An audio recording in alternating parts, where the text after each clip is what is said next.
हाय बच्चा लोग, क्या हालचाल आप सभी के।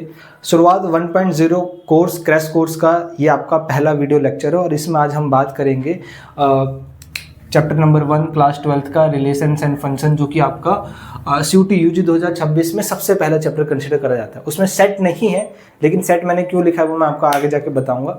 क्या इंपॉर्टेंट जानकारी है जो अगर बच्चा पहली बार विजिट कर रहा है। सबसे पहले बच्चा, यहाँ पे आपको वीडियोस लेक्चर मिलेंगी, लगभग 13 चैप्टर आपको, मैं लगभग 14 से लेके 15 वीडियोस डिपेंडिंग ऑन जो उसके अंदर सब टॉपिक्स और हैं, तो यहाँ पे आपको वन शॉट्स मिल जाएंगी। वन शॉट की मैंने एक प्लेलिस्ट क्रिएट कर दिया, आप उस वन शॉट में जाके प्लेलिस्ट देख सकते हैं।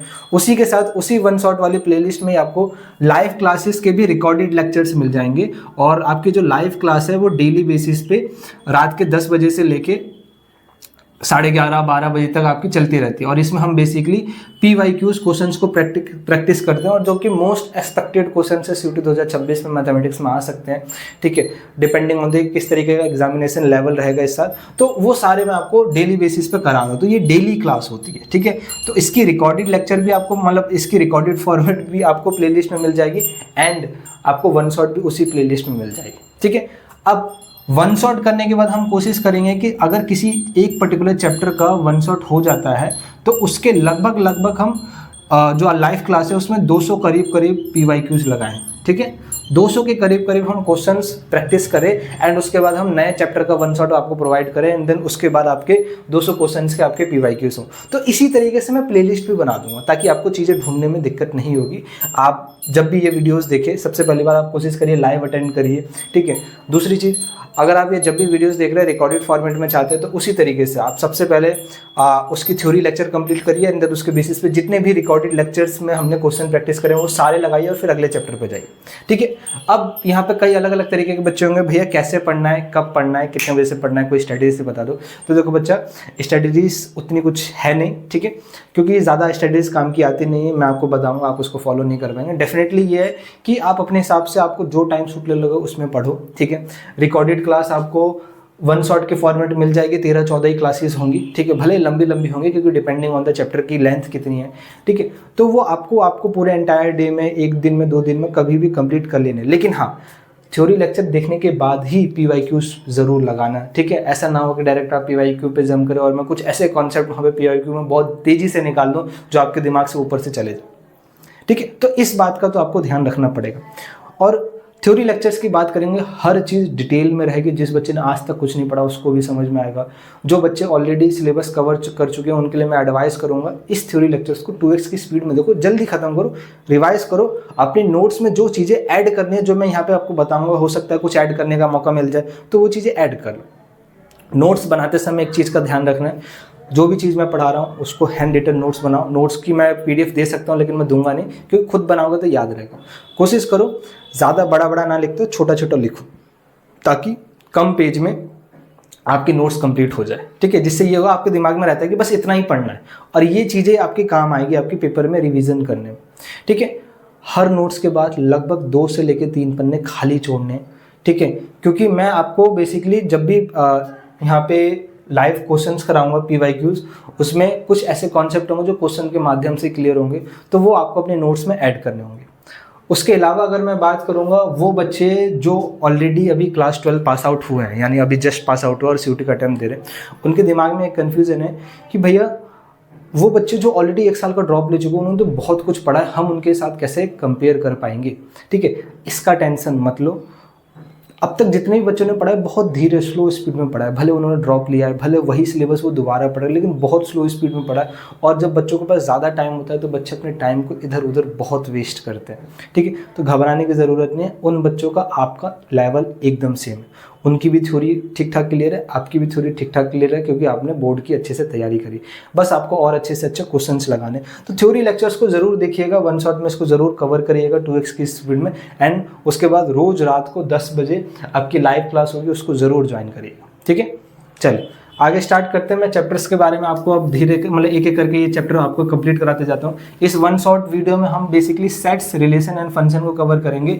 ज़रा सा कंफ्यूजन आ रहा है कि भैया सेट्स क्यों कर रहे हैं, सेट्स तो क्लास 11th का टॉपिक था, 11 मतलब 12th में तो सिर्फ रिलेशन एंड फंक्शन है, CUET में भी सिर्फ रिलेशन एंड फंक्शन है। तो बेसिकली बच्चा लोग, अगर आपको सेट्स नहीं आता, सेट्स के बारे में जानकारी नहीं है तो रिलेशन बिल्कुल नहीं आएगा। चलो मैं रिलेशन आपको समझा भी दूँ और फंक्शन समझा भी दूँ, लेकिन एग्जामिनर ज़रा सा भी अगर क्वेश्चन ट्विस्ट करेगा या बहुत सारे ऐसे कॉन्सेप्ट जो यहाँ से निकाल के यहाँ इस्तेमाल करे जाते हैं, तो अगर यहाँ से निकाल के कॉन्सेप्ट यहाँ पे इस्तेमाल करेगा तो आपको लगेगा कि ये नई चीज़ कहाँ से आ गई, मेरे टीचर ने आज तक पढ़ाई नहीं। जहाँ भी आप अभी यूट्यूब पे पढ़ते हैं या जिस भी आप अब तक आप पढ़ते हैं, तो मैं हर वो चीज़ जो मेरे को लगता है इंपॉर्टेंट है, ठीक है, हम देखिए पेपर्स के अंदर कि एग्जामिनर इस पॉइंट से क्वेश्चंस बना सकता है, वो सारे टॉपिक मैं आपको कराऊंगा, ठीक है।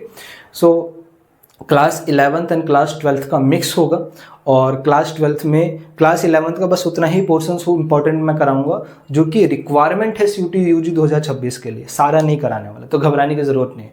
चलिए स्टार्ट करते हैं। मैं उम्मीद करता हूं कि आप लोग पेन और पेपर लेके एक अच्छी जगह टेबल पे बैठ गए होंगे पढ़ने के लिए। सबसे पहले स्टार्ट करते हैं सेट्स से, ठीक है। तो सेट्स के बारे में आप क्या जानते हैं, या अगर आपने क्लास 11th पढ़ा है तो उसके बारे में आपको कुछ जानकारी है, तो मैं बेसिकली बस सिंपल सी चीज़ बताऊँ कि set is the well defined collections of objects elements, ठीक है, जिसमें आप कुछ भी रख सकते हैं, जिसमें आपकी सेट्स के अंदर बेसिकली अगर हम बात करेंगे तो नंबर्स आ सकते हैं, ठीक है, अल्फ़ाबेट्स हो सकते हैं, उसके अलावा इक्वेशंस हो सकती है, या फिर हम ऐसे कर दिए कि फ्रूट रख दिए। तो ये बेसिकली आपके पास सेट्स है, ठीक है। सेट्स के अंदर अब सेट्स की एक जानकारी से आपको एक एग्जांपल से पता चले कि सेट जब भी लिखा जाता है कर्ली ब्रैकेट के अंदर ही लिखा जाता है। तो सेट को लिखने के लिए हम क्या करते हैं, कर्ली ब्रैकेट ज़रूर लगाते हैं, ठीक है। कर्ली ब्रैकेट लगाना बहुत ज़रूरी है सेट को लिखने के लिए। अब बेसिक चीज़ ये है कि सेट्स उतना आने वाला नहीं है, लेकिन आपको क्या क्या पता होना चाहिए। सबसे पहला आता है टाइप्स ऑफ सेट्स, ठीक है। सेट्स का टाइप आपको बहुत अच्छे से मालूम चाहिए। Types of sets, types of sets आपने क्लास 11th में पढ़ा ही होगा, फिर भी मैं थोड़ा सा बता देता हूँ। टाइप्स ऑफ सेट्स में सबसे पहला आपके पास क्या आता है, रोस्टर फॉर्म। रोस्टर फॉर्म यहाँ बता दें ताकि उधर का जगह बच सके, ठीक है। सबसे पहला आपके पास आता है रोस्टर फॉर्म, ठीक है। रोस्टर फॉर्म्स को क्या मतलब, रोस्टर फॉर्म में बेसिक लिखेगा तो बस इतना समझो कि रोस्टर फॉर्म सेट का वो रिप्रेजेंटेशन है जिसमें एलिमेंट्स होते हैं, नंबर्स होते हैं, जैसे कि ये, ठीक है, ये वाला नहीं। तो यहाँ पे अगर मैं बोलूँ 1 2 3 4 दीज आर द रिप्रेजेंटेशन, उसके अलावा यहाँ पे मैं डालूँ 1/2 2/3 3/4 and so on, these are the representation. अगर यहीं अगर मैं बात करूँ रोस्टर फॉर्म के बाद अगर आगे, तो उसके बाद आता है आपके पास set builder form. Set builder form, तो सेट बिल्डर फॉर्म और रोस्टर फॉर्म में क्या डिफरेंस है। सेट बिल्डर फॉर्म ये कहता है कि जो आपने रोस्टर फॉर्म में एलिमेंट्स लिखे हैं, इक्वेशंस लिखिए, उसको अगर आप यहाँ पे सेंटेंस में लिख दो या इक्वेशन के फॉर्मेट में लिख दो तो हम उसको सेट बिल्डर फॉर्म कहेंगे। फॉर एग्जांपल अगर इसी चीज़ को मेरे को सेंटेंस में लिखना होता तो मैं कहता एक्स, और मैं कहता एक्स और x is a set of natural number,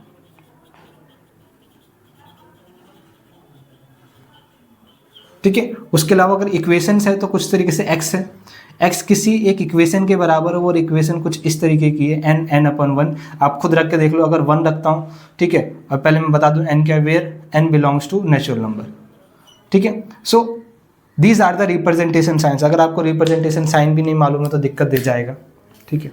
तो रिप्रेजेंटेशन साइन में सबसे बड़ा जो होता है आपका बेसिकली यहाँ से स्टार्ट होता है। एक ट्री होता है, वो ट्री याद रखिएगा। सबसे बड़ा होता है आपके लिए रियल नंबर,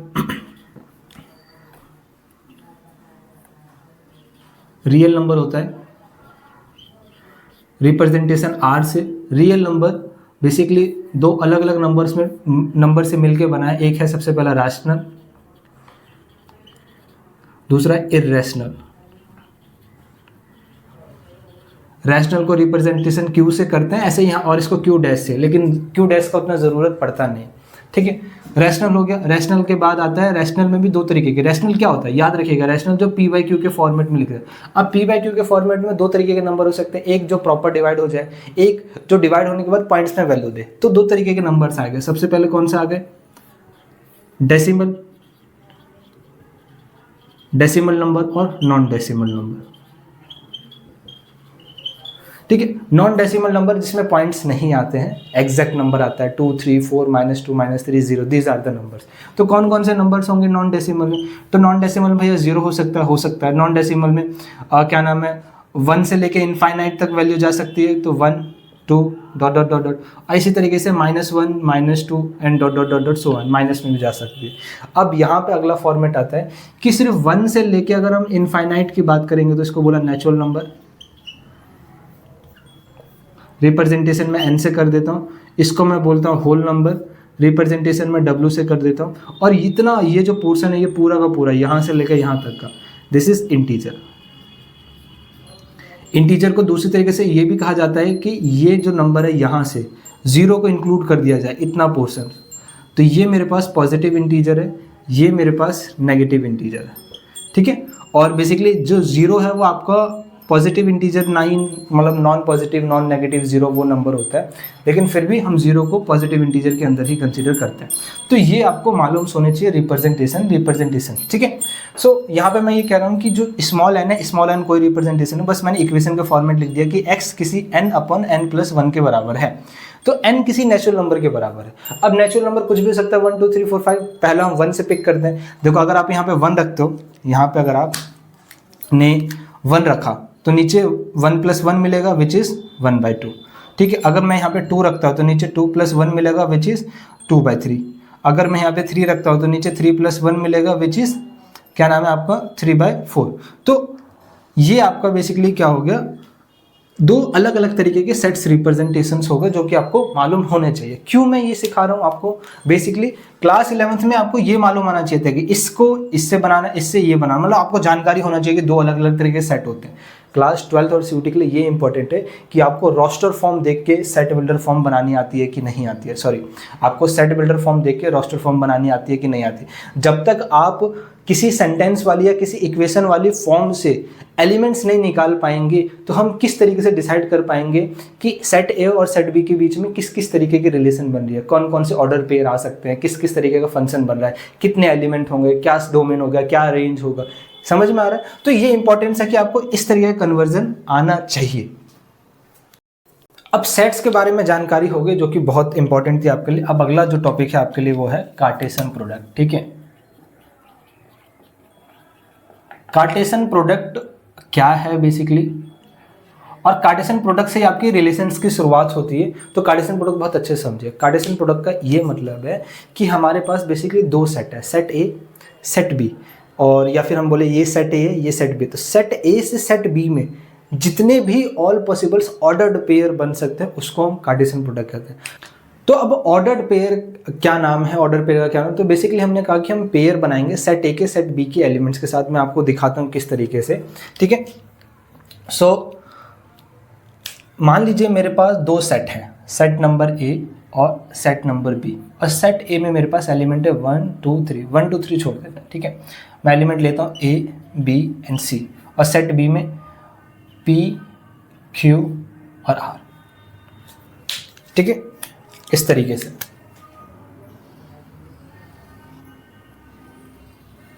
अब यहाँ पे ध्यान से समझिएगा कि रिलेशंस कैसे बनती है, या मैक्सिमम रिलेशंस की बात अगर हम आगे करेंगे तो मैक्सिमम ऑर्डर क्या कहने का मतलब क्या है।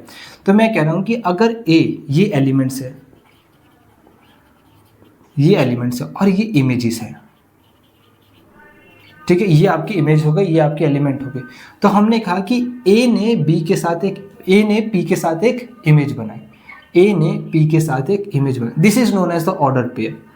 फिर ए ने क्यू के साथ भी एक इमेज बनाई, ए ने क्यू के साथ भी एक इमेज बनाई, ए ने आर के साथ भी एक इमेज बनाई, ए ने आर के साथ भी इमेज। इसी तरीके से बी ने भी 3 इमेज बनाई होगी और सी ने भी 3 इमेज बनाई होगी। क्या कोई भी एलिमेंट ए बी सी का 3 से ज़्यादा इमेज बना सकता है? नहीं, क्योंकि एलिमेंट ही 3 है इमेज बनाने के लिए, तो 3 से ज़्यादा कैसे बनेगी। उसके अलावा 3 से कम बन सकते हैं, हाँ 3 से कम बन सकते हैं, इसलिए हम बोले maximum number of all possibles order pair. तो सेट ए और सेट के बीच, सेट ए और सेट बी के बीच में हर एक एलिमेंट 3 ऑर्डर पेयर बना सकता है मैक्सिमम, हर एक एलिमेंट। अगर यहाँ पे 3 एलिमेंट हैं और इधर 3 एलिमेंट, तो कुल मिला के कितने मैक्सिमम ऑर्डर पेयर बनेंगे? 9 ऑर्डर पेयर बनेंगे। कैसे पता चलेगा मैं आपको बताऊंगा, ठीक है। So A P A Q A R के बाद आपके पास बी पी बी क्यू और फिर B R, C P, C Q and C R, ठीक है। और अगर मैं इसको सेट के अंदर लिख दूँ तो this is known as the Cartesian product. इसी को हम क्या कहते हैं, Cartesian product A cross B. और ए क्रॉस बी ध्यान से देखो, all possible order pair, A और बी के बीच में जितने भी पॉसिबल ऑर्डर पेयर थे वो सारे के सारे लिखे गए हैं। क्या कुछ भी छूटा है? कुछ भी नहीं छूटा है, ठीक है। क्या इससे ज़्यादा हो सकते हैं? इससे ज़्यादा नहीं हो सकते। तो कार्टेशियन प्रोडक्ट के बारे में एक चीज़ पता चली कि ये सबसे बड़ा सेट है। जैसे हमने क्लास 11 में पढ़ा था ना, यूनिवर्सल सेट टाइप का, ठीक है, यूनियन टाइप का। तो सबसे बड़ा जो सेट है वो हमारे पास क्या है, ए क्रॉस बी है। इसके अंदर से बाकी सारी चीज़ें आ सकती है, ठीक है। सो अब आपका जो काम का फॉर्मूला है वो याद रखिए कि यहाँ से ये पूछा जाता है कि n of number of element A cross B आप डायरेक्ट बताओ बिना ये करें, ठीक है। तो ये आपने क्लास 11 में करा होगा कि एन ऑफ ए के अंदर जितने एलिमेंट हैं into n of B, B के अंदर जितने एलिमेंट हैं उतने ही ए क्रॉस बी के अंदर एलिमेंट होंगे। तो ए क्रॉस बी के अंदर कितने एलिमेंट है? 1 2 3 4 5 6 7 8 9 एलिमेंट है। ए के अंदर कितने एलिमेंट है? 1 2 3 3। उसके अंदर कितने एलिमेंट है? 3, तो विच इज बराबर 9, ठीक है। तो ये आप एक फॉर्मूला याद रखेंगे। उसके अलावा अब अगला जो कॉन्सेप्ट आता है वो आता है सबसेट का, ठीक है। कार्टेशियन प्रोडक्ट के बाद आएगा अब सबसेट का। मैंने आपको सेट पढ़ाया था, अब सबसेट पढ़ाता हूं। सबसेट क्या होता है? तो सबसेट में मैंने बोला कि किसी भी सेट का एक छोटा हिस्सा क्या कहलाएगा? सबसेट कहलाएगा, किसी भी सेट का। यानी अगर मैं ये बोलता हूँ कि ये सबसे बड़ा सेट है, इसमें से मैं कोई भी एलिमेंट निकाल लूँ, कोई भी एक ऑर्डर पेयर निकाल लूँ, 1 निकालूँ, 2 निकालूँ, 3 निकालूँ, ठीक है, जोड़े में निकालूँ, कैसे भी निकालूँ। निकालने के बाद अगर मैं उसका एक सेट बना दूँ, सेट कैसे बनेगा? कर्ली ब्रैकेट लगा दो, ठीक है, तो वो सब कुछ सबसेट हो जाएगा। फॉर एग्जाम्पल मान लीजिए सेट ए में यही एलिमेंट है ए बी सी, तो अगर मैं ए का सबसेट लिख रहा हूँ, मैंने लिखिया पी, मैंने एक Z1 सेट बनाया और वो बेसिकली इसके अंदर का एक एलिमेंट निकाला, उसके ऊपर कर्ली ब्रैकेट। Z2 एक एलिमेंट बनाया जिसमें मैंने A, B लिख दिया। Z3 निकाला जिसमें मैंने बेसिकली A, B, C लिख दिया। तो ध्यान से देखो, Z1 Z2, Z1 is subset of A, Z2 is subset of A, Z3 is equals to A, ठीक है। तो ध्यान से देखने को मिल रहा है सबसेट क्या होता है। सबसेट में बेसिकली वो एलिमेंट उस बड़े सेट के पास होता है और उसमें से निकालने के बाद हम एक कर्ली ब्रैकेट लगा देते हैं, वो सबसेट कहलाते हैं। सबसेट का यहाँ काम क्या है? सबसेट में आपको सबसेट से आपके क्वेश्चन आते हैं कि आप सबसे पहली बात टोटल नंबर ऑफ सबसेट्स कैसे निकालेंगे, टोटल नंबर ऑफ सबसेट कैसे निकालेंगे। अब ऐसे तो करके भैया आप बहुत सारे निकाल सकते हैं। आपने ए निकाला, ऐसे करके बी निकालेंगे, ऐसे करके सी निकालेंगे, फिर ए बी निकाला, फिर आप ए सी निकालोगे, फिर आप बी सी निकालोगे, उसके बाद ए बी सी। तो कुल मिला के हमारे पास कितने तरीके के सबसेट बन सकते हैं और एक 5 बन जाएगा। तो यहाँ पे तो कितने बन सकते हैं? 2 की पावर ऑलमोस्ट यहाँ पे 8 सबसेट बन सकते हैं। तो टोटल नंबर ऑफ जो सबसेट निकालने का फॉर्मूला है वो आपका 2 की पावर n है, and n is the number of element in set. Number of element in set आपका 2 की पावर n हो जाता है, ठीक। तो टोटल नंबर ऑफ सबसेट्स का बहुत ज़्यादा जरूरी है। उसी तरीके से अब कुछ और अलग अलग तरीके के यहाँ पे क्वेश्चंस पूछे जाते हैं कि find the total number of subset. तो तुमको पता चलेगा 2 की पावर n। अब n में आपके 10 हो, 20 हो, कुछ भी हो जाए, हमको डायरेक्ट निकाल के दिखा देना। उसके अलावा ये भी पूछा जाता है total number of non empty subset. अब याद रखिएगा कि इन सबसेट्स में से एक फाई भी एक सबसेट ही है। फाई का मतलब क्या है कि एक ऐसा, मतलब फाई भी एक सबसेट ही माना जाता है, कुछ नहीं, एक सबका पार्ट ही होता है। जैसे ये कहते हैं ना कि हमने कहा कि ये this is the universal set, तो इसके अंदर कुछ नहीं है, तो दिख नहीं रहा है लेकिन है। तो इसी तरीके से हमने कहा कि फाई भी एक सबसेट होता है। तो अगर इसमें एक फाई भी सबसेट होगा, अगर मैं इसकी बात करूँगा 2 की पावर 3, इसको इस तरीके से भी रिप्रेजेंट करते हैं, तो ये दोनों रिप्रेजेंटेशन याद रखना। तो 2 की पावर 3 कुल मिला के 8 सबसेट बन सकते हैं। कैसे कैसे? 1 2 3, फिर इन दोनों का ऑर्डर पेयर 4, इन दोनों का ऑर्डर पेयर 5, फिर इन दोनों का ऑर्डर पेयर 6, इन तीनों का ऑर्डर पेयर 7 और एक लौता 5 हो जाता है 8। तो यहाँ से ये सवाल आता है कि total number of non empty subset का तरीका क्या है? तो 2 की पावर n-1, ठीक है। अब इसी तरीके से यहाँ पे आता है total number of proper subset. एक ही चीज़ है, बस टर्म्स को अलग अलग तरीके से एग्जामिनर पूछेगा तो आप कंफ्यूज हो जाएंगे, ये तो हमने पढ़ा ही नहीं है इसलिए मैं पढ़ा रहा हूँ। तो total number of proper subset का मतलब ये कि पूरा का पूरा सबसेट ही हो, इक्वल वाला केस ना हो, ठीक है। तो इसमें आखिर में इक्वल वाला भी तो केस है। तो इन 8 में जैसे हमने कहा कि एक 5 है, तो इन 8 में एक ऐसा भी केस है जो जिसमें वो पूरा का पूरा बराबर भी है, तो उसको भी अगर निकालना तो 2 की पावर n-1। ये तीनों फॉर्मूले इंपॉर्टेंट है और इससे क्वेश्चंस एमसीक्यू में वो एग्जामिनर आपसे पूछ सकता है। तो देखिए अब हमने सेट पढ़ लिया, सबसेट पढ़ लिया, कार्टेशियन प्रोडक्ट पढ़ लिया, अब फाइनली हमारी बारी आती है रिलेशन को समझने के लिए, ठीक है। तो रिलेशन के बारे में एक चीज समझिए कि रिलेशन बेसिकली जैसे हमने पढ़ा कि सेट ए और सेट बी के बीच में पढ़ा कि all possible order pair is known as the Cartesian product, उसको हम कार्टेशियन प्रोडक्ट बोलेंगे। इसी तरीके से तो रिलेशन क्या है? रिलेशन हमने बोला कि टाइप ऑफ इंटरसेक्शन ए और बी के बीच में किस तरीके का इंटरसेक्शन हो रहा है उसके बारे में हम बात करेंगे। इंटरसेक्शन में हम उसकी बात नहीं करेंगे, कॉमन एरिया क्या है। इंटरसेक्शन मतलब किस तरीके को इंटरेक्ट कर रहे हैं। सेट ए के एलिमेंट जो हमने बोला ए बी सी थे और सेट बी के एलिमेंट पी क्यू आर थे, वो किस किस तरीके से इंटरेक्ट कर रहे हैं।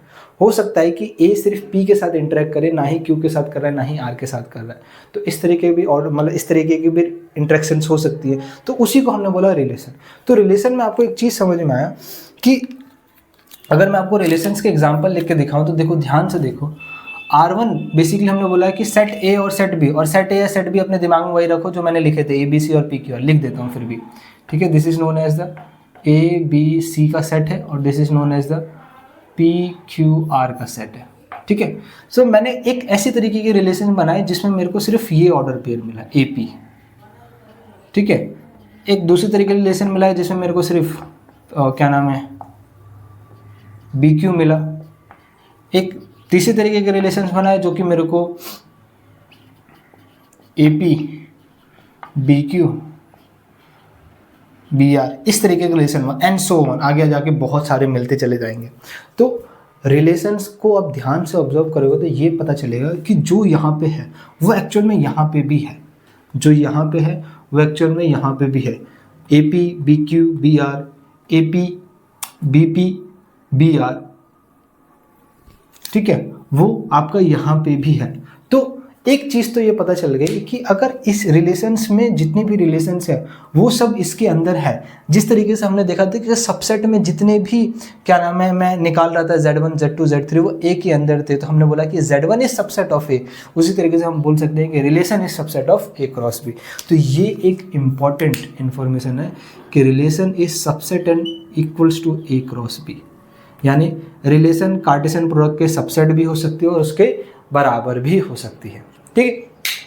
तो यहाँ पे अब अगला क्वेश्चन आता है कि find the total number of relations, total number of relations. Type of relations में बाद में जाऊंगा, पहले पता चले कि टोटल नंबर ऑफ रिलेशंस कितनी हो सकती है, ठीक है। तो टोटल नंबर ऑफ रिलेशंस में एक चीज़ समझिए क्या फॉर्मूला होता है। जब हम ये बोलें कि R is subset of A cross B, तो टोटल नंबर ऑफ रिलेशंस क्या होगा। जिस तरीके से हमने बोला कि सबसेट क्या है, मतलब हम बोल रहे हैं कि ए के सबसेट थे, तो सबसेट किस तरीके से निकाला था, हमने बोला ना कि R ए क्रॉस बी का सबसेट है। तो टोटल नंबर ऑफ सबसेट ही तो एक्चुअल में रिलेशन है, लेकिन यहाँ पे थोड़ा सा ट्विस्ट है कि टोटल नंबर ऑफ सबसेट किसी सेट ए की बात नहीं हो रही है, total number of subset A cross B की बात हो रही है। यानी ए क्रॉस बी के जितने भी सबसेट्स हो सकते हैं उसी को दूसरी भाषा में रिलेशन बोला जाता है। तो इसका भी फॉर्मूला क्या होगा, 2 की पावर n हो गया। लेकिन अब यहाँ पे जो n है वो रिप्रेजेंट किसको कर रहा है, number of element in set A. Set A में रिप्रेजेंट कर रहा है, नहीं, number of element in set A cross B. A cross B के अंदर जितने एलिमेंट्स हैं, तो इसको ये ना लिखते हुए हम अपनी लैंग्वेज में किस तरीके से लिखते हैं, हम ये बोलते हैं कि total number of relation is equal to the total number of A cross B. A cross B के अंदर जितने एलिमेंट है उसी को हम क्या कहेंगे, टोटल नंबर ऑफ रिलेशंस कहेंगे। इसको दूसरी भाषा में लिखते समय हम n of A into n of B भी लिख सकते हैं, और इसको तीसरी भाषा में लिखते समय कहीं कहीं पे ये कहता है कि एन ऑफ ए अगर मेरे पास m है और एन ऑफ बी अगर मेरे पास n है तो 2 की पावर m इंटू n भी लिखा जा सकता है। m मतलब नंबर ऑफ एलिमेंट सेट ए के अंदर m एलिमेंट है, सेट बी के अंदर n एलिमेंट है। हमने कितना पढ़ा है, सेट ए के अंदर कुल मिला के 3 एलिमेंट थे, सेट बी के अंदर कुल मिला के 3 एलिमेंट थे, ठीक है। या यहाँ से भी देख सकते हो हमारे पास कितने एलिमेंट्स हैं, ए क्रॉस बी के अंदर 9, हमारे पास एन ऑफ इसके अंदर कितने एलिमेंट है 3 × 3, तो कितना हो गया, लगभग 9 हो गया। तो लगभग 512 अलग अलग तरीके के रिलेशंस हम बना सकते हैं सेट ए और सेट बी के बीच में। एक और बात याद रखना, रिलेशन बनाने के लिए 2 सेट का होना ज़रूरी है, ठीक है। 2 सेट का होना बहुत ज़रूरी है। कभी कभार आपको दिया जाता है कि एक सेट है सेट ए और उसके बीच में रिलेशन है, तो ध्यान रखो पहला सेट भी ए है, दूसरा सेट भी है, दोनों को अलग अलग ट्रीट करो, ठीक है। ऐसा नहीं है कि हमारे पास एक ही सेट तो उसी के बीच में बना रहे, नहीं। अगर मेरे पास सिर्फ ये दिया गया है कि सेट ए है और सेट ए के अंदर 3 एलिमेंट है या 4 एलिमेंट है और बोला गया कि जो रिलेशन है वो बेसिकली सेट ए से सेट ए तक है, या हम बोले ए से लेके ए तक है, तो कुछ बच्चे क्या है कि बोलेंगे भैया 2 की पावर 4, बस नहीं, ये इसके अंदर 4 एलिमेंट है, इसके अंदर 4 एलिमेंट, और कुल मिला के कितना हो गया 4 चौक 16, 2 की पावर 16। आ रहा है बस समझ में? तो ये चीज़ आपको मालूम होनी चाहिए। रिलेशंस में जो अगला चीज़ आता है जो इंपॉर्टेंट है वो है टाइप्स ऑफ रिलेशंस। तो टाइप्स ऑफ रिलेशन में जाने से पहले ये सारी चीज़ें आप लिख लो अपने पास, फिर मैं आपको टाइप्स ऑफ रिलेशन अच्छे से पढ़ाता हूँ। 3 तरीके की type of relation most important है क्लास 12 के हिसाब से। सबसे पहला रिफ्लेक्सिव, दूसरा सिमेट्रिक, तीसरा ट्रांजिटिव, और अगर ये तीनों सेटिस्फाई होते तो इक्विवेलेंस रिलेशन। लेकिन क्या इतनी ही 3 आपके सीयूटी के पेपर में कि नहीं, इसके अलावा भी कुछ और रिलेशन है जो कि आपको जानने ज़रूरी है, वो भी मैं आपको बताता हूँ। तो अब हम बात करते हैं टाइप्स ऑफ रिलेशन के बारे में। रिलेशन के बारे में आप सबको जान चुके हैं कि रिलेशन ए क्रॉस बी का सबसेट है, ठीक है। टोटल नंबर ऑफ रिलेशन निकालने का तरीका क्या है, वही सबसेट का फॉर्मूला, लेकिन इस बार जो n होगा 2 की पावर n में, वो basically number of element in A cross B होगा, ठीक है। सो दूसरा अगर ये बोला जाए कि आपको total number of non empty relation निकालना है, तो आप अपने दिमाग में रख लिया कि उन 512 रिलेशंस जो हमने अभी निकाली थी 2 की पावर 9 जो आया था 512, उनमें एक ऐसी रिलेशंस होगी जिसमें सेट ए और सेट बी के में किसी भी तरीके का इंटरेक्शन नहीं हो रहा, कि यहाँ के कोई भी एलिमेंट वहाँ के कोई भी एलिमेंट से इंटरेक्शन नहीं कर रहे। अगर नहीं समझ में आ रहा कि आपको इंटरेक्शन किस तरीके के, मान लीजिए मैं एक सेट देता हूँ 1 2 3 और दूसरा देता हूँ 3 4 5, और मैंने एक रिलेशन दिया है कि R है बेसिकली सेट ए से सेट बी तक की रिलेशन है, ये A है और ये B है, और कुछ इस तरीके की फॉर्म दी गई है कि X है और X इक्वल्स टू दी, या हम बोल देते हैं जो Y है हमारा, Y जो हमारा है वो बेसिकली X + 5 है, ठीक है। X + 5 है, where X belongs to set A and Y belongs to set B। अब देखो X क्या रख सकते हो, यही यहाँ पे तो बेसिकली ऑर्डर पेयर आएगा X, Y, ठीक है।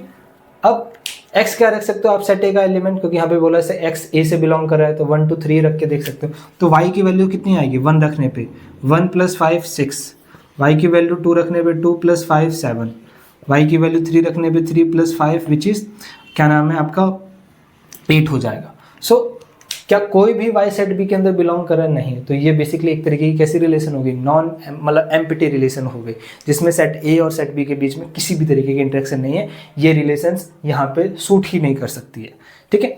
सो अब हम बात करते हैं आपको टाइप्स ऑफ रिलेशंस में, और एक एक करके चलते हैं टाइप्स ऑफ रिलेशंस में, ठीक है। सबसे पहली जो आपकी टाइप्स ऑफ रिलेशन आती है वो एम्प्टी रिलेशन, ठीक है। दूसरा है यूनिवर्सल रिलेशंस। बहुत बेसिक जी चीज़ है, एमसीक्यू में ज़्यादा पूछा नहीं जाएगा, बस आपको जानकारी होनी चाहिए कि एम्प्टी रिलेशंस में जो रिलेशन होगी उसके अंदर 5 एलिमेंट मिलेगा। 5 को मैं ऐसे लिखूं या फिर मैं ऐसे लिखूं, ओपन ब्रैकेट, कोई भी एलिमेंट नहीं। लेकिन एक बात याद रखना, अगर मैं ऐसे लिख देता हूं तो ये एक एलिमेंट हो जाता है, इसको 5 नहीं कहते, ठीक है। तो एम्प्टी रिलेशन किस तरीके के रिलेशन हो गए, एक ऐसे तरीके के रिलेशन जिसके अंदर कोई भी एलिमेंट नहीं है, तो रिलेशन मेरे पास कितना आ गया, 5 आ गया। यूनिवर्सल रिलेशन एक ऐसी तरीके के रिलेशन हो गए जिसमें रिलेशन A क्रॉस B के बराबर आ जाता है, मतलब same to same A cross B के बराबर हो जाता है, यानी आखिरी वाला केस, ठीक है, जब रिलेशंस और क्या नाम है रिलेशन A क्रॉस B के बराबर हो जाए, ठीक है। या फिर हम ये कह सकते हैं दूसरी भाषा में कि जितने भी ऑल पॉसिबल इंटरेक्शन हो सकती है सारी की सारी मिल जाए, उसी को हमने बोला कि यूनिवर्सल रिलेशन होगी, ठीक है। तो ये बेसिक चीज़ आप याद रखना। दूसरा क्योंकि नाम दे के आपको फिर इस तरीके के एमसीक्यू के फॉर्मेट बना सकते हैं, और अगर आपको नाम याद नहीं रहा या उस समय क्लिक नहीं करा तो आप एमसीक्यू टिक नहीं कर पाएंगे। अगला जो आपके पास आता है, यहाँ से स्टार्ट करते हैं, एक आता है आपका आइडेंटिटी रिलेशन।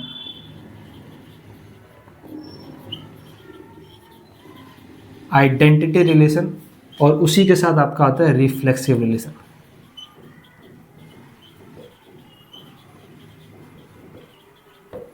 ठीक है, आइडेंटिटी रिलेशन और रिफ्लेक्सिव रिलेशंस में क्या खास बात है ये समझो पहले। तो एक साथ इसलिए कर रहा हूं ताकि ये एक दूसरे से मिलते जुलते हैं, तो आपको याद करने में बड़ी आसानी होगी। आइडेंटिटी रिलेशन में आप ये समझो कि मान लो मेरे पास सेट ए है, बेसिकली एक सेट ए, और सेट में 3 एलिमेंट है ए बी सी, और मेरे को एक रिलेशन दी गई है R1 which is A comma A, एक R2 which is A comma A, B comma B, C comma C, sorry, A comma ए,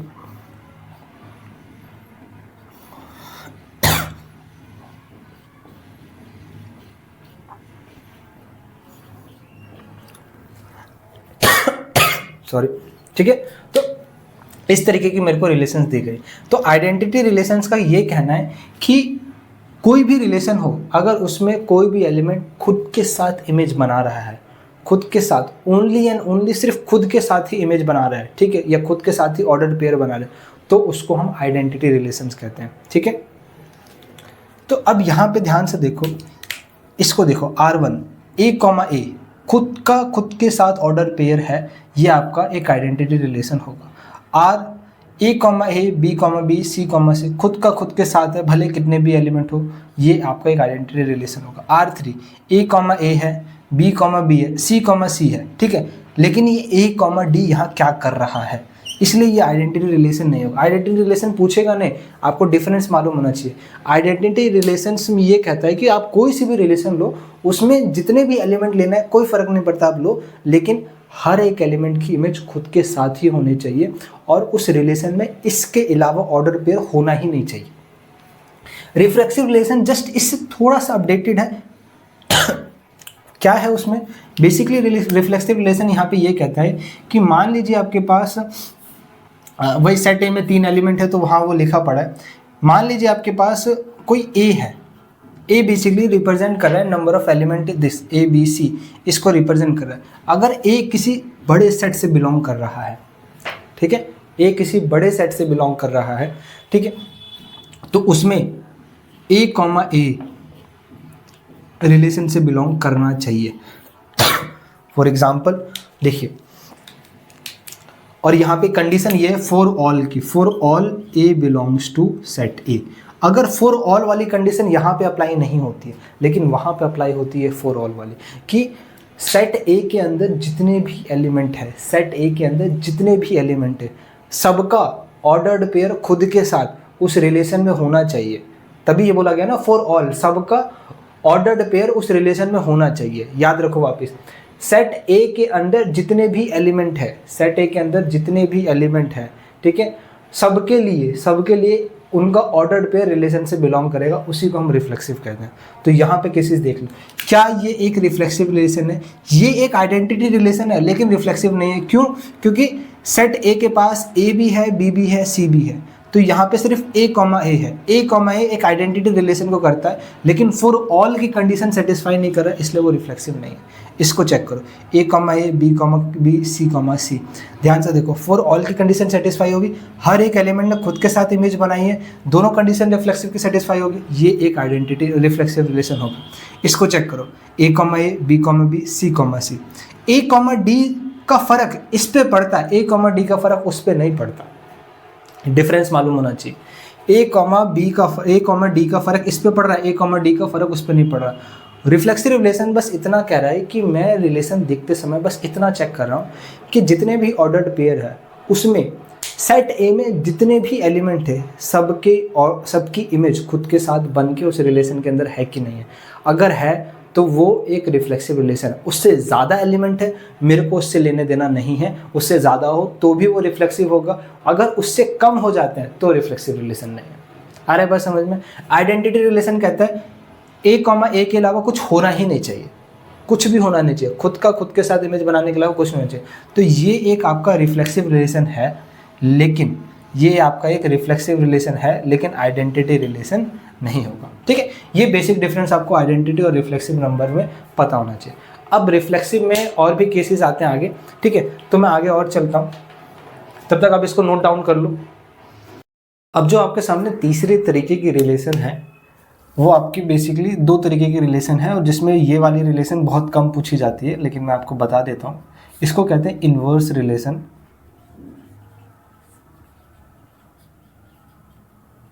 और इन्वर्स रिलेशन से मिलती जुलती ही आपको एक और देखने को मिल जाएगी, साइमेट्रिक रिलेशन। और साइमेट्रिक रिलेशन तो आपने पढ़ी भी होगी। तो इन्वर्स रिलेशन से उतना कोई क्वेश्चन नहीं आता है, लेकिन क्लियरिटी होनी चाहिए कि अगर एग्जामिनर थोड़ा बहुत भी अगर रिलेशंस के अंदर और डीपली जाए और इन्वर्स रिलेशन जैसी चीज़ दे, तो इन्वर्स रिलेशन और साइमेट्रिक रिलेशन से मिलता जुलता चीज़ होता है, तो ये कंफ्यूज करेगा आपको ऐसे ऑप्शंस दिए जाएंगे जो एक्चुअल में इन्वर्स मतलब साइमेट्रिक भी लग रहे होंगे, इन्वर्स भी लग रहे होंगे। आप डिसाइड नहीं कर पाएंगे कौन सा एक्चुअल में इन्वर्स रिलेशन है और कौन सा एक्चुअल में साइमेट्रिक रिलेशन है। तो इन्वर्स रिलेशन की खास बात मानो कि कोई भी रिलेशन हो, एनी रिलेशन, उससे कोई लेना देना नहीं है। ठीक है, सेट ए के अंदर कुछ भी हो उससे कोई फर्क नहीं पड़ता, कितने भी एलिमेंट है ए बी सी सो ऑन। ठीक है, एक रिलेशन ले लो, कोई सी भी रिलेशन, चाहे उसमें ए कॉमा ए हो, ठीक है, या फिर ए कॉमा बी हो, ए कॉमा सी हो, कुछ भी हो। ठीक है, any order pair. Are inverse यानी इस रिलेशन का इनवर्स रिलेशन कुछ नहीं होता, ऑर्डर पेयर को उल्टा लिखा जाता है। ऑर्डर पेयर को क्या लिखा जाता है? उल्टा लिखा जाता है। ए बी है तो बी ए लिखा जाएगा, ठीक है, ए सी है तो सी ए लिखा जाएगा। यहाँ पे ध्यान से देखो, आप साइमेट्रिक में भी यही कहते हो कि अगर ए बी एग्जिस्ट करता है तो बी ए चेक करना, वहाँ पे चेक करने वाली बात आती है, यहाँ पे चेक करने वाली बात नहीं है। कोई भी रिलेशन है, अगर उसका इन्वर्स निकालना है, आप बस उसके ऑर्डर पेयर को उल्टा कर देते हैं। कहने का मतलब ये कि अगर आप ए से लेके बी तक के रिलेशंस की बात कर रहे थे और उसे आप आर कह रहे थे, तो अब जो आपका आर इन्वर्स होगा वो एक्चुअल में बी से लेके ए तक का होगा, बस इतना ही डिफरेंस रहता है। ठीक है, सो अब हम बात करते हैं साइमेट्रिक रिलेशन की। तो साइमेट्रिक रिलेशन क्या होता है? हमने कहा कि सेट ए में कुछ भी होगा, कोई फर्क नहीं पड़ता, ए बी सी सो ऑन। याद रखिएगा, फॉर ऑल, इकलौता फॉर ऑल यानी हर एक एलिमेंट की कंडीशन वो सिर्फ किस में लगती थी? इससे पहले वाले रिलेशन में। ठीक है, सो रिफ्लेक्सिव रिलेशन में इकलौता फॉर ऑल का केस लगता था, साइमेट्रिक में ट्रांजिटिव में फॉर ऑल का केस नहीं लगता। तो अगर फॉर ऑल का केस नहीं लगता तो मेरे को हर एक एलिमेंट चेक करने की ज़रूरत नहीं है, लेकिन मेरे को वो ऑर्डर पेयर या वो एलिमेंट चेक करने की ज़रूरत है जो इस कंडीशन के अकॉर्डिंग सेटिस्फाई करना चाहिए।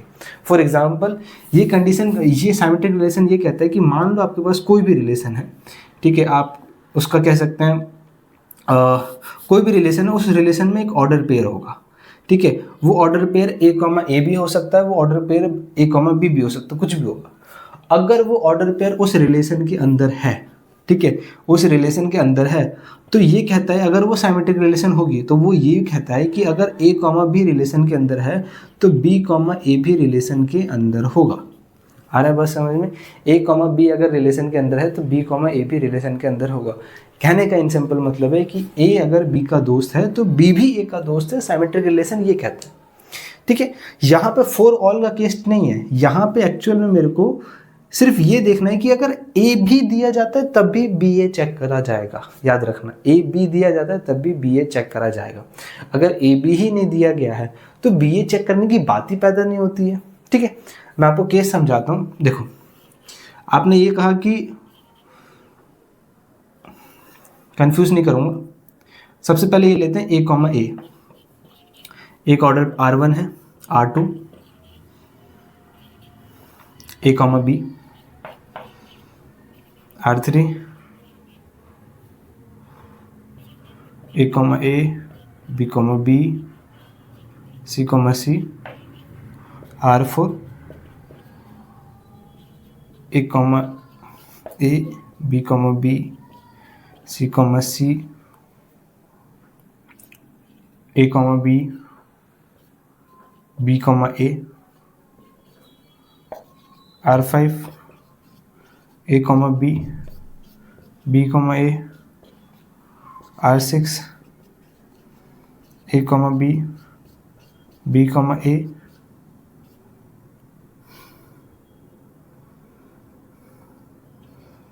A, C।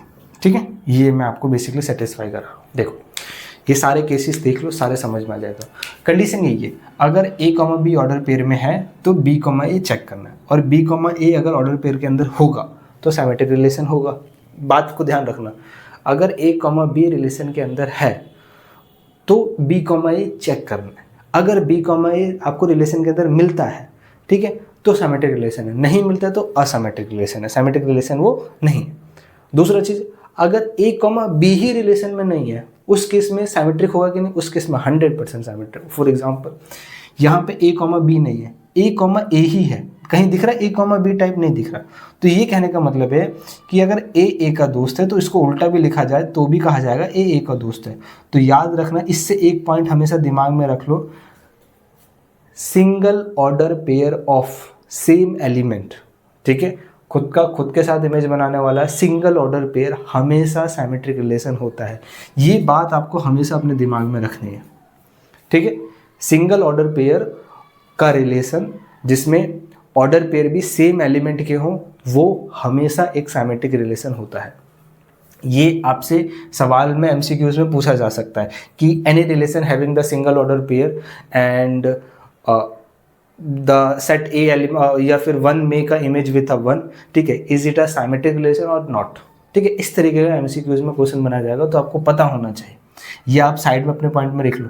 अब ध्यान से देखो, A, B है तो B, A चेक करना, A, B है, B, नहीं है, ये सिमेट्रिक रिलेशन है, इसको चेक करो। A, A है, B, B है, C, C है, कहीं पे भी मेरे को A, B नहीं दिख रहा, तो ये एक सिमेट्रिक रिलेशन होगा, ठीक है। दिखता है तब चेक करना, नहीं दिख रहा है तो ऑटोमेटिकली है, ठीक है। A, B, B है, ये तो इसको चेक करने की जरूरत नहीं, इसको चेक करो। A, B है तो B, A होना चाहिए, सिमेट्रिक रिलेशन है। A, B है तो B, A होना चाहिए, सिमेट्रिक रिलेशन है। इसको देखो, A, B है, B, A है, ठीक है, A, B हो गया, B, A हो गया। अब यहाँ पे केस समझते जाओ। यहाँ पे मैं आपको समझाने के लिए कहता हूँ, हर बार बच्चे क्या करते हैं, एक को चेक करके बोल लेते हैं कि ये आपका एक सिमेट्रिक रिलेशन हो। नहीं, अगर आपको सेट में A1, B1 दिखता है तो B1, A1 दिखना ज़रूरी हो जाता है, ठीक है। B1, A1 दिखना ज़रूरी हो जाता है। उसी तरीके से अगर उसी सेट में A2, B2 भी दिख जाए या फिर A3, B3 भी दिख जाए तो इनका भी रिवर्स होना ज़रूरी हो जाता है। इसलिए क्या नाम है, आपका सेट बिल्डर फॉर्म हो जाए, चाहे ट्रांजिटिव, मतलब क्या नाम है, आपका सिमेट्रिक रिलेशन हो जाए, चाहे ट्रांजिटिव रिलेशन, सारे ऑर्डर पेयर चेक करना ज़रूरी होता है, ठीक है। किसी एक को चेक करके आप छोड़ नहीं सकते। तो ध्यान से देखो, ये तो सिमेट्रिक कंडीशन सेटिस्फाई कर रहा है, लेकिन ये वाला नहीं कर रहा है, इसलिए ये सिमेट्रिक रिलेशन नहीं हो। आ रहा है बात समझ में? इसी में थोड़ा और मैं ऐड कर दूं, थोड़ा याद दिलाने के लिए, इसमें से रिफ्लेक्सिव रिलेशन कौन सा होगा, ठीक है। तो फॉर ऑल का केस नहीं है, ये आइडेंटिटी रिलेशन हो सकता है लेकिन रिफ्लेक्सिव नहीं होगा। ए बी यहाँ पे तो आइडेंटिटी भी नहीं है, ना ही रिफ्लेक्सिव है, कुछ भी नहीं। इसको देखो, यहाँ पे ए है, बी है, सी है, और सेट ए के अंदर ए बी सी तीनों एलिमेंट है। तो ये एक बेसिकली आइडेंटिटी रिलेशन भी है और एक रिफ्लेक्सिव रिलेशन भी, एक सिमेट्रिक रिलेशन भी, तीनों रिलेशन ये सेटिस्फाई करता है। उसके अलावा इसको देख लो, ए, बी है, सी है, एक ये आपका बेसिकली रिफ्लेक्सिव रिलेशन हो गया। लेकिन इन तीनों के अलावा कुछ और भी है तो आइडेंटिटी रिलेशन नहीं होगा। ए बी है, बी है, तो ये आपका सिमेट्रिक रिलेशन हो गया। आ रहा है बात समझ में? तो इसी तरीके से आप धीरे धीरे अपनी चीज़ों को रिवाइज करते हुए चले। अब जो नेक्स्ट टाइप का जो आपका रिलेशन आता है, उससे पहले आप इसको क्या नाम है, स्क्रीनशॉट ले लीजिए या नोट कर लीजिए। अब आपका जो नेक्स्ट टाइप का रिलेशन है उसको हम 4th नंबर की कैटेगरी में डालते हैं, और वो आपने ऑलरेडी पढ़ रखा है, which is transitive relation.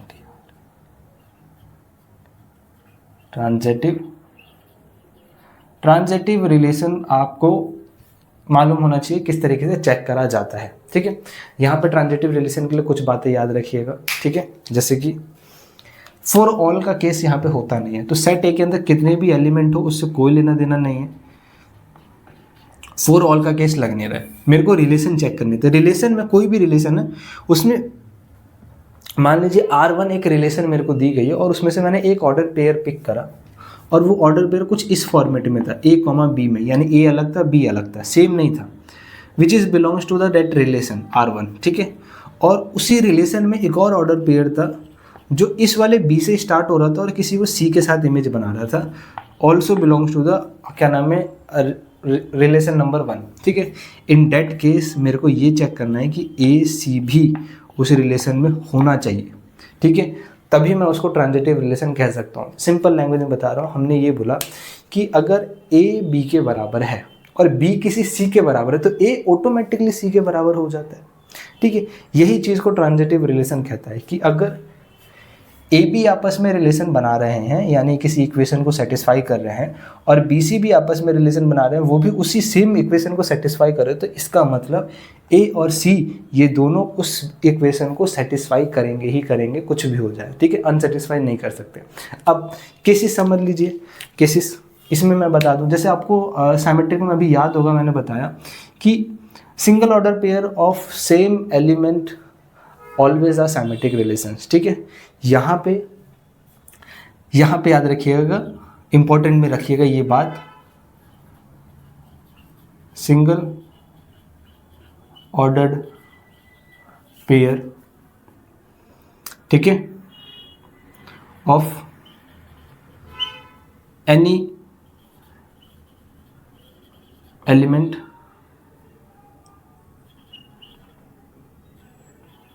Belongs to set A. Set A, मैं सेट ए से ए की बात हो रही है इसलिए मैंने सिर्फ सेट ए लिखा है, अगर बी होता तो सेट बी भी होता, ठीक है। यहाँ पे सेम ऑर्डर पेयर की बात नहीं, यानी अगर मेरे को रिलेशन में सिर्फ ए कॉमा ए ही दिख रहा है, यानी ये वाला केस ही नहीं है, पहला वाला केस ही नहीं दिखता है, ए बी ही नहीं दिख रहा है, तो वो एक रिलेशन ऑटोमेटिकली ट्रांजिटिव रिलेशन हो जाती है, ठीक है। ऑटोमेटिकली आप उसको मानो कि वो बेसिकली एक ट्रांजिटिव रिलेशन होगी, ठीक है। अब इसके अलावा अगर जैसे कि, तो भैया ये भी एक ट्रांजिटिव रिलेशन होगी, ठीक है। उसके अलावा सिंगल ऑर्डर पेयर में ये भी कंडीशन सेटिस्फाई होती है कि अगर ए बी दिख रहा है सिर्फ, तो वो भी एक ट्रांजिटिव रिलेशन होगी। क्यों होगी, ध्यान से देखो, अगर ए बी दिख रहा है तो कंडीशन ये कि ये दोनों दिखने ही चाहिए, तब मैं तीसरी चीज को चेक करूंगा। अगर ये दोनों ही नहीं दिख रहे, इनमें से सिर्फ इन दोनों में से कोई सा नहीं दिख रहा, तो भी वो ट्रांजिटिव है। इनमें से सिर्फ एक दिखा तो भी वो ट्रांजिटिव है। तो ये दो बातों को अपने दिमाग में रखना ही रखना है ट्रांजिटिव करते समय, ठीक है, कि single order pair of same element is also a transitive element, single order pair of any element is also a transitive, ठीक है। इसे कहते हैं single order pair, this is one single order pair, this is one single order pair. इसके अलावा और bracket डाल दो तो उससे ज़्यादा ऑर्डर पेयर बन जाते हैं। अब यहाँ पे केसेस बनते हैं, अगर मेरे को ये वाला केस इन दोनों के बाद ये भी दिखा, ये भी दिखा, ये दिखता है तो ट्रांजिटिव रिलेशन होता है, ये नहीं दिखता है तो ट्रांजिटिव रिलेशन नहीं होता, ठीक है। अपने दिमाग में वापस एक चीज़ डालो, ठीक है, अगर ये रिलेशन नहीं दिख रही है तो वो ट्रांजिटिव रिलेशन है, ये दिखा, ये दिखा, ये नहीं दिखा तो भी वो ट्रांजिटिव रिलेशन है, ये भी दिखा, ये भी दिखा, तब चेक करेंगे। चेक करने की कंडीशन इन दोनों के बाद है, तब चेक करेंगे। अगर ये वाला भी दिखा तो ट्रांजिटिव रिलेशन, नहीं दिखा तो ट्रांजिटिव रिलेशन नहीं है, ठीक है। आगे चलते हैं, तो ट्रांजिटिव रिलेशन से कुछ मैं आपको एग्जांपल दे दूं ताकि आपको चीज़ें समझ में आ जाए। देखो, मान लो मेरे पास R1 है which is a comma A,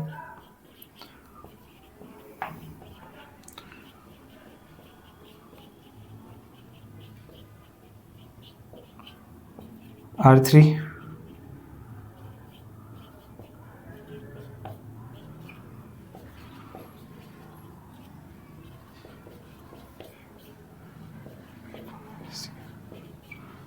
R5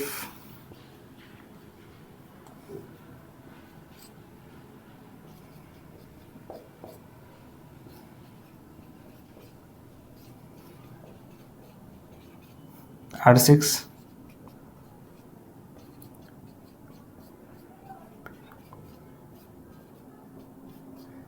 उसके अलावा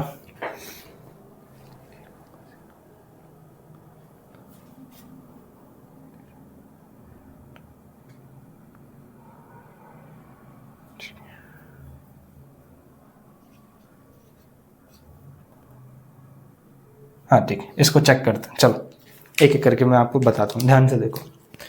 single order pair of same element always transitive, single order pair of different element always transitive. ठीक है, सिंगल से ज़्यादा है, ध्यान से देखो, मेरे को ए बी दिख ही नहीं रहा है, ए बी दिख ही नहीं रहा है, ए बी दिख ही नहीं रहा है, तो ये ट्रांजिटिव होगा। इसको ध्यान से देखो, ये एक आइडेंटिटी रिलेशन भी, इसको ध्यान से देखो, ये एक आपका बेसिकली रिफ्लेक्सिव रिलेशन भी है। ठीक है, रिफ्लेक्सिव रिलेशन भी हो गया। क्या ये एक साइमेट्रिक रिलेशन है? ये साइमेट्रिक रिलेशन भी हो गया। ठीक है, ये आपका साइमेट्रिक रिलेशन भी होगा। इसको ध्यान से देखो, ये एक आइडेंटिटी रिलेशन है, ये एक ट्रांजिटिव रिलेशन है, ये एक साइमेट्रिक रिलेशन है, लेकिन रिफ्लेक्सिव नहीं है क्योंकि फॉर ऑल की कंडीशन सेटिस्फाई नहीं करते। इसकी बात करो, ठीक है, ये एक ट्रांजिटिव रिलेशन है, आइडेंटिटी नहीं है, रिफ्लेक्सिव नहीं है, साइमेट्रिक रिलेशन नहीं है। इसको चेक करो। ठीक है, ए कॉमा बी है, बी कॉमा सी है, ये एक साइमेट्रिक रिलेशन है लेकिन ट्रांजिटिव नहीं है, क्योंकि ए बी दिखा, बी सी दिखा, तो ए सी दिखना चाहिए था लेकिन इसके अंदर नहीं है, इसलिए वो ट्रांजिटिव रिलेशन आपका नहीं होगा। ठीक है, इसको चेक करो, ए बी है, बी सी है, ए सी है, ये आपका ट्रांजिटिव रिलेशन हो गया। ठीक है, साइमेट्रिक चेक कर लो, ए बी है, बी सी है, ए बी है तो बी ए होना चाहिए, बी ए नहीं है तो साइमेट्रिक नहीं है। सो ये भी नहीं होगा, साइमेट्रिक तो ये भी नहीं होगा। ठीक है, क्योंकि ए बी है तो बी ए नहीं है, बी सी है तो सी भी नहीं है। ठीक है, ये आपका ट्रांजिटिव। इसको चेक करो, देखो ए बी है, ए बी है, बी ए बी के बराबर है, मान के चलो बी किसी सी के बराबर है, तो ए और सी भी आपस में बराबर होगा, कंडीशन सेटिस्फाई होगी, ये तीन तो सेटिस्फाई होगा। अब इसको चेक करो, ये जितनी बार एक्स्ट्रा मिलते जाएंगे उतनी बार हम चेक करेंगे। जैसे मैंने अभी बताया था ना, A1 B1 A2 B2 A3 B3, ऐसे करके हर एक एलिमेंट को चेक करना आपको पड़ेगा। अगर मेरे को यहाँ पे BC दिख रहा है, ध्यान से देखो, BC दिख रहा है और C के साथ कोई A दिख रहा है, तो एक्चुअल में BAB दिखना चाहिए था। कहने का मतलब ये है कि सेट में BC है और सेट में CAB है। ठीक है, तो BAB होना चाहिए लेकिन BA कहीं दिख नहीं रहा, तो ये वाली कंडीशन से मैं बोल सकता हूँ कि ये ट्रांजिटिव आपका नहीं होगा। ठीक है, उसके अलावा यहाँ से भी चेक कर सकते हो, CA है, AB है, तो CB होना चाहिए, यहाँ से भी आपका ऑर्डर पेयर नहीं सेटिस्फाई कर, तो ट्रांजिटिव नहीं है। ठीक है, अब इसके बाद एक मोस्ट इंपॉर्टेंट चीज़ आते है इक्विवेलेंस रिलेशन। 5th नंबर पे यहीं करवा देता हूँ, इक्विवेलेंस रिलेशन। अब इक्विवेलेंस रिलेशन किस तरीके की रिलेशन होती है वो समझो। अगर कोई भी relation, any relation, R1 R2 R3 whatever relations, कोई भी रिलेशन वो रिफ्लेक्सिव भी हो जाता है, साइमेट्रिक भी हो जाता है, ट्रांजिटिव भी हो जाता है, तीनों केसेस को सेटिस्फाई कराता है, उस केस में वो एक इक्विवेलेंस रिलेशन कहलाती है। ठीक है, अभी यहाँ पे आपने देखा ये रिलेशन रिफ्लेक्सिव भी है, ये रिलेशन साइमेट्रिक भी है, ये रिलेशन ट्रांजिटिव भी है, ये तीनों के सेटिस्फाई है, इसलिए मैं इस रिलेशन को कह सकता हूँ कि ये रिलेशन एक इक्विवेलेंस रिलेशन होगी। ठीक है, तो इक्विवेलेंस रिलेशन कोई अलग तरीके की रिलेशन नहीं है, बस अगर कोई भी रिलेशन तीनों सेटिस्फाई करो तो हम उसको इक्विवेलेंस रिलेशन कहते हैं। आखिरी में जो मैं चीज़ अब आपको कराने वाला हूँ, रिलेशन अब ये खत्म हो गया, मोस्ट रिलेशंस में टाइप ऑफ रिलेशंस खत्म हो गए, एक दो फॉर्मूलेज है जहाँ से क्वेश्चन पिक करे जाते हैं, उसको समझो। अब जो एक कॉन्सेप्ट आता है वो आता है नंबर ऑफ रिलेशंस निकालने का। वो तो मैं आपको बता चुका हूँ कि नंबर ऑफ रिलेशन, जैसे कि मैंने आपको पहले बताया था, नंबर ऑफ रिलेशन देखो याद रखना, नंबर ऑफ रिलेशन सीधा बोला जाता है कि सेट ए के अंदर नंबर ऑफ रिलेशंस कितनी पॉसिबल है, सेट A to A। तो एक्चुअल में हम बात कर रहे हैं उस पर्टिकुलर सेट की सबसेट्स की, तो हमने बोला कि विच इज़ 2 की पावर n, तो 2 की पावर n क्या हो गया, नंबर ऑफ रिलेशन हो गई उस पर्टिकुलर सेट की। ठीक है, n इंटू m, यहाँ पे m, क्योंकि कार्टेशियन प्रोडक्ट की बात करें। उसी तरीके से एक और अब आज के टाइम पे क्वेश्चन आने लगे हैं कि नंबर ऑफ